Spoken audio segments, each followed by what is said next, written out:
فرقة حديثك قبل ورد ولي قلتو والنسين دل الفتو قرآن إرقسي حديث أكاتا نسان تدل الفتنا والأبو صحيحة في ضعيفة دل الفتو رد ولا أدبني أكاتا رد والأبنيس غري قبل وفي غري ددو رد والأبنيس فرق نندنو والنسين دل الفتو أدلان نسي قرآن في حديث تنتا عجائبا ورابيس خبودا يرغد دكما جانسانتي قرآن ملي حديثا قبل يا خنقو فهمتي سير شريعة حدود شريعة كيسي وحدد حدود شريعة الإسلام دانغا يدو دانغا خيسي دانغا لي خنا اللي هنك قبلو جتشو سانيتي فكين ياف نما زنا قولي رجمي قولو نما إسلام مارا غرق لحدي نساء تن حديثة غيسي جرتو سن توبان ربر بادني يودي دي تركام في رفضتشو وانتو دبرا خانا فكاتو حدود سير هدو ديدو يجو أكاس ممس قرآن يادفي تنفسرو تفسير خيستي قرآني خفسرمون قرآن انفسرتا اتانستي قرآن حديث انفسرتا اتانستي قرآن جتش صحابات انفسرتا قرآن جتش سلف الصالح انفسرتا أكاس ممس قرآن لغة عربات انفسرتا إسان ياد خينيا انفسر راجع ياد سانيتي قرآن فسر واحد دوان دين إسلام خيس جرو تأكا شفاعة نبي ربي عليه الصلاة والسلام قرآن خيس وان انجرف حديث خيس ملي صراحة وان قرآن خيس انجرف نبي مغنتانا ما نابتون انجرتو جان عذاب قبر انجرو جان وملتولين قيامة هدون خنكا دجال آخر زمنا خيس دفو خكا عيسى بؤو خنهم داون انكارا جيجو خنا قفامتي هدو انكارا تدرون انكارا نجرا تغنات تغو تاني جرا جيجو سوتا نسبابا ديما كمان دي قد سنين نجي ورابيسي بيه سنبين دكي خيسو ما راخلون وفاجي كجان سنتي واحد تغنا بودر راس بهوتا جيجو خنافو ونين أستي سنين بربادو وهم فرن هاري وفي دنيس وان حديث خيسا جرو تن حديثني دبته فالا سيدا في دني هاري سنتين تين جتشوخي فكين ياف جولمان تين يتعامل وان كنا فرجع جرت وانه خندورا بيه هندي باكستان بيوت الددا خيستي أرجمتت إرجسي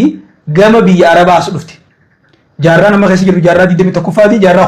خد سجل فاخيس وانه وان جاراتك أما دبريج وان أما جاراتك فيت وان تريمتي فريقان تنجيجو كفريق أولي براتي وان تريمتي وان باسن هندا ترسي أجايب سيفتو دين إسلام خنا خيستي علماء غربودا كجاراجرا ورك بخاري ورك مسلم ورك سنن الستة جان كان خنا هندا الربسن أفان إنسان جالس الردي بينجوان جتشي إنسان جانين سنسنو دقي سني جرت ميديا رتي إنه ما الربسن جيتو من بيرخوتا مالف جنان قرآن مليو جان تو ديسني يجورا دابتني غافا خنا فتوالي فاشنا باسن غنمو فتوى هاري غباسن وحلالي سو خيست تدران حرامي حلالي سو خيست تحرام حلالي سو خيست تحلال حرامي سو خيست هنداو نمني غافا حديثا انكاري دين كان غوتو جيجيري جچو بابا فديسا akka fedhu hundaa'u karaa banati dhageessan muuziqaan alaali jee muuziqaan alaal jee sabira khute tatana booda dhuftu sanan isinitti ni musin waru kufteysani waraabesi guddaan keessan kamiyyannaan kanuma afaan cumaa kanaa jeejaan tasi ajaa'ibsiiftu sinneen ajaa'ibsiisimee maasi ajaa'ibsiiftii miti ulamaa gurguddaa akka gaaraa san arrabsu san bira kutanii warri sahaabaallee arrabsu ni jira keessa kitaabban babarreeffamee jirus ni jira wanni waan bubbulee waan waggaa 100 dabre waan taateef kun sin ajaa'ibsiisin ulamaa teenya fa'aa arrabsuun du'aata keenya fa'aa arrabsuun sin ajaa'ibsiisin maaliif jennaan akka jaan afaan oromootti hanguma dhugaarraa fagaachaa deemtu nama dhugaa dubbatu jibbaa deemtaa jaan akkamitti namni eega dhugaarraa fagaate ulamaa'ii dhugaa akkamitti hin jibbine kanaafuu wanni nan arraan tana labsuu barbaadu rakkoo uumamte kana ulamaan islaamaa du'aanni islaamaa rakkina si madaalee laalee ibsa ummataa kennuu qabaa lallabbiin anarra lallabuu deemu labsiin anarra labsuu deemu rakkooleen tun osoo isiin hin babal'anne mayra kana qacaletti akka murtan akka ummataaf ibsa kennitanii jaa takka lammaffaa dargaggoota keenya warra miidiyaalee fayyadaman warra miidiyaa hawaasaa irratti aktiif ta'e diin isinif fakkaattee wanni fatwaan isaan godhan fatwaa isinif fakkaattee wanni isaan himan kun waan isaan dura diin keessa jiru isinif fakkaattee akkan dogoggorree jechuun dhaamuu barbaada maaliif jennaan nama rabbiin itti jallise marqaatu ilkaan irraa yaaseetti oromoon nama rabbi itti jallise osoo ulamaan gurguddaan akka gaaraa kun jiru umrii isaanii ilmii keessatti quraana rabbii keessatti hadiisa rasuulaa keessatti fixe jiraniiti durriyyee afaaniin adaban qabne ta hojiin adaban qabne ta wanni isaan hojjetan gaariin ta'in ta wanni isaan dubbatan gaariin ta'in jala deemtanii diin akka isinitti hin fakkaanne isin jechuun barbaada. Ergaan jabduun hin handhaamu fedhu kana osoo ulamaa'iin jirtu bakka ableen jirtutti foon nama nudhanii jechuu dhageessanimi akka danqaraan fatwa jee yookaan hadiisa quraana keessa malee quraana keessa hin jirtu jee waan guyyaarraa faashina guyyaarraa baasan akka isin gadi hin finnee isin jechuu barbaada. Irra guddaan kaayoo isaanii akkuma isin beeytanitti afaan arabaatti maqmaaqsa tokko jira khaalif tu'raf namarraa addachi bahini beekamtaayii waan jedhanii ni jira. Silaa wanni itti beekamaniin waa hedduu jira namni diinsaa balleessee if balleessee hin beekamu kun akka gowwaan iffannisee amma biyya faranjii keessatti if ajjeesanii ajjechaa san hin beekamu duutee booda maal beekamta. Kanaaf amantaa ta'e balleessitee diin kee gurgurtee islaamummaa ta'e balleessitee beekamta. Kanaafuu obboleeyyan kiyyaa waan kana balliseen isin himuu barbaada. Wanni kun akkuma reefu isin jeetti jaarraa 19ffaa keessa argamte wanni isin irraa argamte akkaataan isin itti argamte shubahaa fakkii namni dhuunfaa hadiisa keessatti shakkii waswaasa wanni kana akkamitti taati. Dura waan ajaa'iba isinitti wanni isin irraa kaate hadiisa nabiin keenya alayhi salaatu wassalaam yoo deeyse tiitichi goflaa tokko jala dhukkuba baadhatee deema goflaa tokko jalatti dawa baadhatee deema goflaa tokko jala jarmi nama miitu baadhatee deema goflaa tokko keessatti waan san balleessu baadhatee deema isinii waa dhugu jiru yoo isinirraa keessa bu'e kaisin fayyadu san ol qabeeti kaisin miidhu kanatti gaqqabeeti jee keessa deema keessa gallimsiisaa jee nabiin alayhi salaatu wassalaam akkami wanni kanaa taati tanarraa kaate dubbiin shakkii waan akkanaarraa laakiin haqiiqaa addunyaan irraan tana saayinsiin addunyaadhaatti dhaqqabeeti waan san qoratanii qorannaan itti ga'e akka goflaa tokko jala summii baadhatee deemu tokko jalatti akka dawaan deemu itti dhaqqabanii jiran tanaa fi tana fakkaatu waan hedduu jechuudha tan amma himee yeroo isinitti hin dheereessine sanirraa kaate akkasuma warreen qaroomina warra dhihaa hordofu warra akaadaamiyyoota diin hin beekne barnoota akaadaamii malee laalee aqlii isaanii doomaadhaan laalee aqlii isaanii tarakkoo qabduun tashakkii imaana keessa qabduun laalanii aqlii irraa waan ka'e jechuudha wanni kun silaa sheekul islaam ibnu teemiyaan akka jee aqla saliimii naqla sahiihii wajji waliin dhabu jee akkuma naqliin sahiihni jiru aqliin saliimni jettii jee aqliin nama fayyaa qabu akkuma hadiisni sahiihni dubbatu san itti amantii fudhatti aqlii akkuma qabduutu faallaasanii deema jechuudha asirraa ka'aniiti sadarkaa gaheen hadiisaa nama keessa gabbu'uu namni hadiisa keessatti quraana keessatti dhalatee namni dhalatee quraana osoo qara'uu hadiisa rasuulaa osoo qara'uu guddate afaaniin baalagee hin fudhadhu hadiisa numaa hunjuu afaan isaa jechuu hin danda'u asirraa ka'anii hanga hadiisni hujjamaa hun ta'uu jechuu ga'en jechuudha akkuma ijoollee teenya keessaa warri waan kanaan mokkoran kuma isinuu dhageessanii jirtanitti dura ulamaa nama hiriyaa fi arrabsuurraa ulamaa gurguddaa dabarta ulamaa gurguddaa arrabsuurraa Bukhaarii Muslim arrabsuu dabarta sanbira kuttee sahabat dabarta sanbira kuttee rasuula dabarta jechuudha xiqqoon jalqabaniiti osoonan namichi kaje dhageessanii harkarraa murraanii osoon gaafaan mana jiru manatti yeroonan khillee lukkuu hatu haati tiyya nagarafte silaa dibichaatee harkinarraa muramuu je gaafa inni shabaaba du'aata arrabsu gaafa namni shabaaba du'aatatti quba qabu san osoo irraa usuu baatanii ulamaatti hin dabu gaafa inni ulamaa arrabsu osoo irraa usuu baatanii silaa Bukhaarii Muslimitti hin dabruu jechuudha gaafa inni Bukhaarii Muslim arrabsu osoo irraa usuu baatanii sahaabatti hin dabruu jechuudha tartiibaan dubbiin akkanumatti deemti kanaafuu firqaan tun firqaa biraatii wajjin wanni addeesii godhu hadiisa guutuutti inkaaruudha yookaan garii hadiisaa dura ni shakkita garii hadiisaa inkaarta eegasii guutuutti hadiisa diddaa jechuudha tartiibni akkana tartiibni siidhaa jechuudha ammoo beeka firaqni amma duraa hundi wanni waraabessi qaboodaa irra guddaa isiniin jedhuuf akkaataa itti dallalfattutti yoo wal dhabde malee hadiisa sayyaa godhuu fi da'iifa godhuu keessatti yoo wal dhabde malee akkaataa itti hadiisa kana fidattu ragaadhaaf akka itti fidattu keessa yoo wal dhabde malee namni tokko hadiisa numaa fudhadhu hin jiru beeki kanaafuu firqaan tun firqaa shaazzaa firqaalee hundaan addaa hadiisa diduudhaan keessaa hadiisa keessaa Bukhaarii Muslim diduudhaan mee kamin namni Bukhaarii Muslim dide sunan as-sitta kana hunda bar jechalma namaati jee gaafa kanaan jechalma namaati yoo itti aansee hadiisa rasuulaatiinis jechalma namaati dhugaa hadiisa nabii rabbiitis ilma namaati sahaabaalleen ilma namaati akkasuma Bukhaarii Muslim illee ilma namaati gaafa jecha isaanii diddi maal jaan maqmaasatti namni ulee Muusaa didi ta Fir'aawnaan diduu jaan karaa ati deemtu otuu ni beekte jechuudha kanarra si ajaa'ibsiiftu wanni firqaa tanarraa fokkatu diin kana guutuu ifi yaada isaaniitiin fassarachuu yaada isaaniitiin فكينيا اسني في دوتا قرآني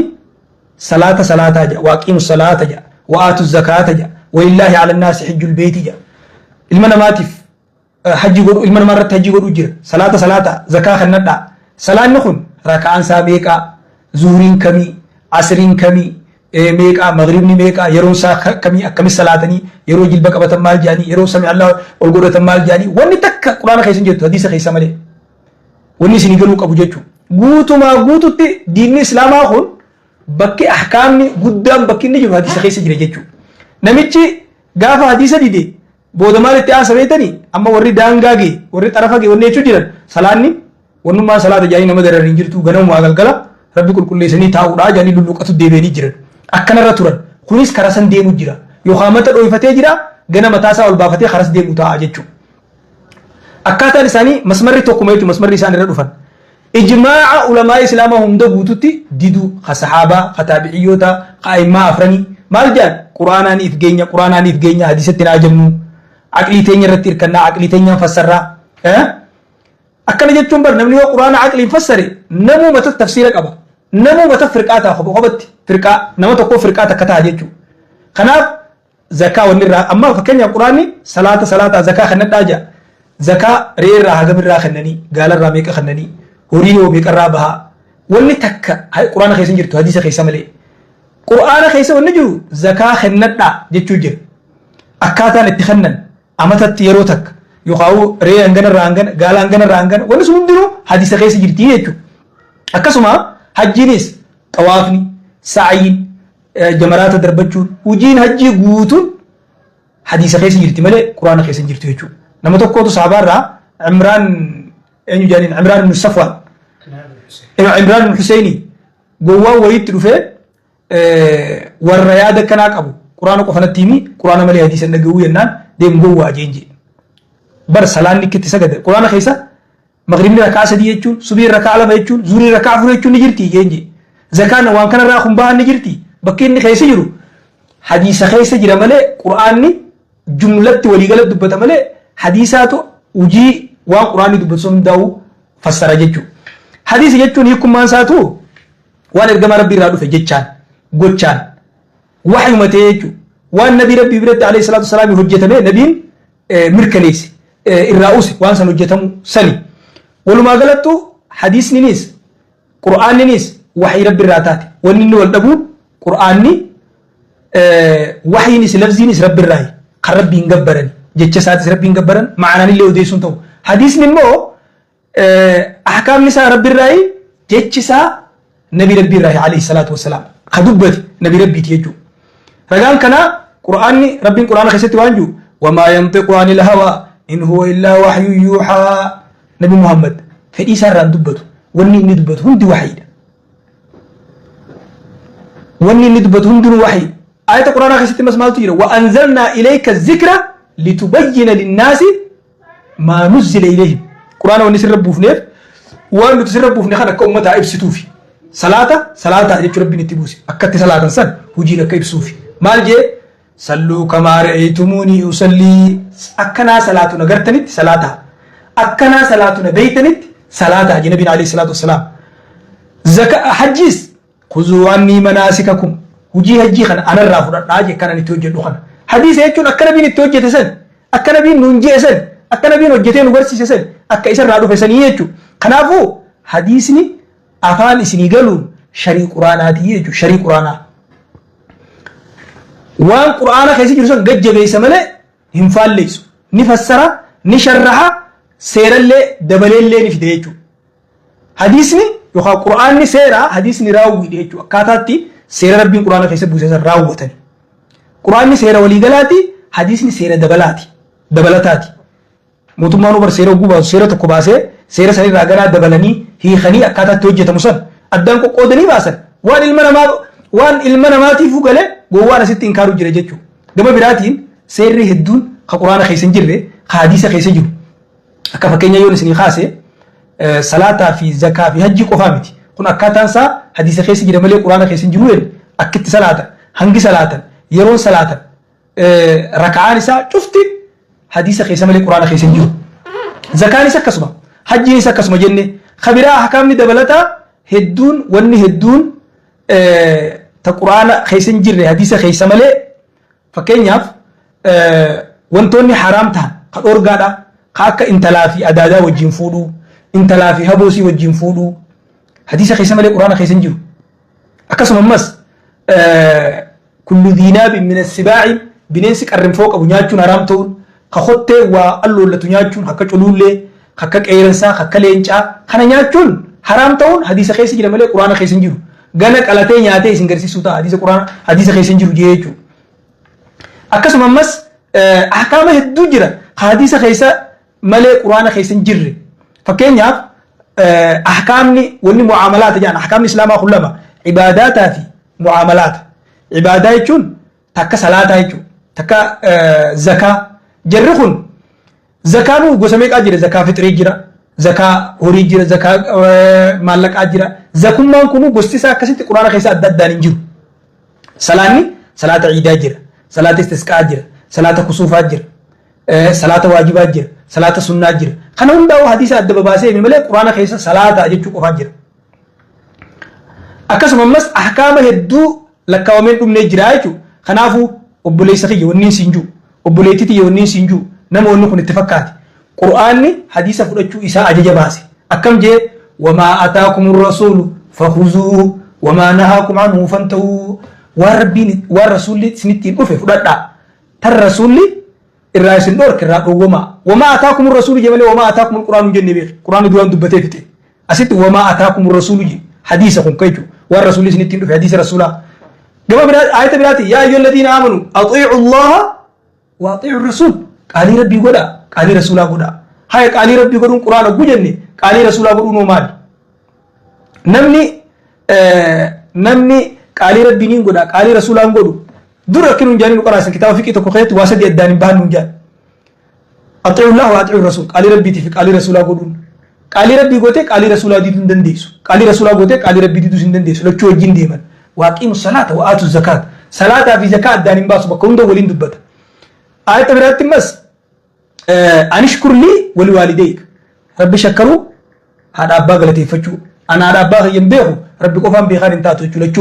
وليني غلطون فجو قبل ربيس أكسما هذا أبا خيتيس جيجو أكنا جانين نقرأيسا خناف حديث ديدو يجون أمنتو مغوتو تديدو حديث ديدون أمنتا غوتو تديدو حديث مرمو يجون إرجما ربي مرمو يجون مال الجنان فإن تنازعتم في شيء فردوه إلى الله والرسول وأنت كخيستي ولفو الأبد كما ربي كما رسول دي بساجا كما ربي كتي ديبس إيست ربي أغر ربي ديبس كما قرآن يجون كما رسول يجونيس كما حديث يجون خنافو أدام باسون هنتاتو جرى لمان أدام باسون هنتاتو فكين يوني سني خاسي أكا نمي تقوت ألياتا كسف في دي سرفه أليانين فدا ati moosin amanuu quraananii fudhadhaa ergamaa rabbiin fudhadhu akka jechuuti imaamu ahmad ibn hanbal akkije rabbiin quraana keessatti falyahdhar alladhiina yukhaalifuuna an amrihi an tusiibahum fitnatun aw yusiibahum azaabun aliim waggaaju warri ajaja rasuulaa didan akka fitnaan isaan tuqu ofirraa haa sodaatanii ajaja rabbii jettus yogguuju fitnaan sun maali jee shirkiidha jee qalbii isaanii keessa waa bu'ee hadiisa inkaaranii halaakamudhaa je namni gaafa hadiisa morme qalbiin isaa jijjiiramte harma fedhe deemaa waan fedhe hojjete jechuudha akkuma izaa lam tastixi fasnac maa shi'ta yoon qaanfati waan fedhe hojjedhu nabiin alayhi salaatu wasalaam jeesan kanaafuu namni an hadiisa qur'aana malee hadiisan fudhadhuuju akka Imraan ibnu sahabtichi reefu deem gowwaa jeen sanitti hormaa lukkuu hamorma qalla hadibicha gateetii qabu wajji wal mormu jechuudha qur'aanni ifiif hadiisa dalaguu ajaja hadiisaa fudhachuu ajaja rasuula rabbii sallallahu alaihi wasallam fudhachuu qur'aanni ifiif dubbata namni hadiisa imaamu ahmad ibn hanbal akkije man radda hadiisa rasuulillahi sallallahu alaihi wasallam fahuwa ala shafa halaka namni hadiisa rasuulaa deebise dide qarreerra jira je qaaruu malee nafne jechuudha namni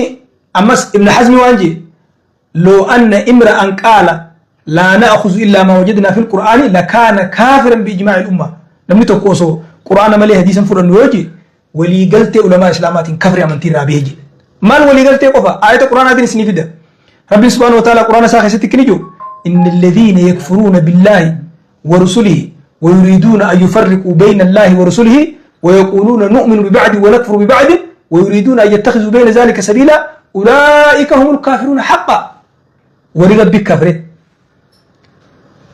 وري إرجماسا كفر تكاو ربي في إرجماسا وري الدنباس نبي في ربي وري الدباس قرآن في حديث وري الدباس أولئك هم الكافرون حقا وقت وري كافر إنسان كنا وأعتدنا للكافرين عذابا مهينا ورّ ربي تكفر ورّ كفر عذابت كيس هذا كوبيسيني فيها والذين آمنوا بالله ورسله ولم يفرقوا بين أحد منهم أولئك سوف يؤتيهم أجورهم وكان الله غفورا رحيما ورّ ربي تأمني إرجما ساتي أمني خير جما ساتي في ربي الدانين باسين كقرآن في حديث الدانين باسين ربي غلط سانيني خنافي أكنا جتون يخاجر لتشوت أمنو يخاجر لتشوت كفرو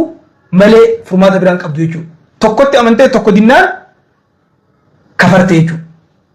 خنافو فكرانتون عقيدانتون يخاو فرقانتون دين غوتما ديدي جرتي يجو نمني قرآن ملء حديثا فرن نجي غوتمتي إسلام ما ديجي يجو أمس وإذا قيل لهم تعالوا إلى ما أنزل الله وإلى الرسول رأيت المنافقين يسدون عنك سدودا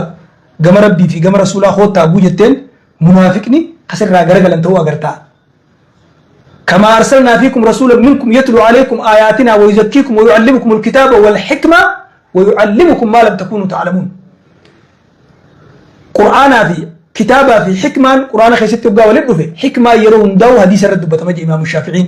كل وقرآن خيست إرجع كتابة دبتني حكمة جامع دبتميتو حديث رسولاتي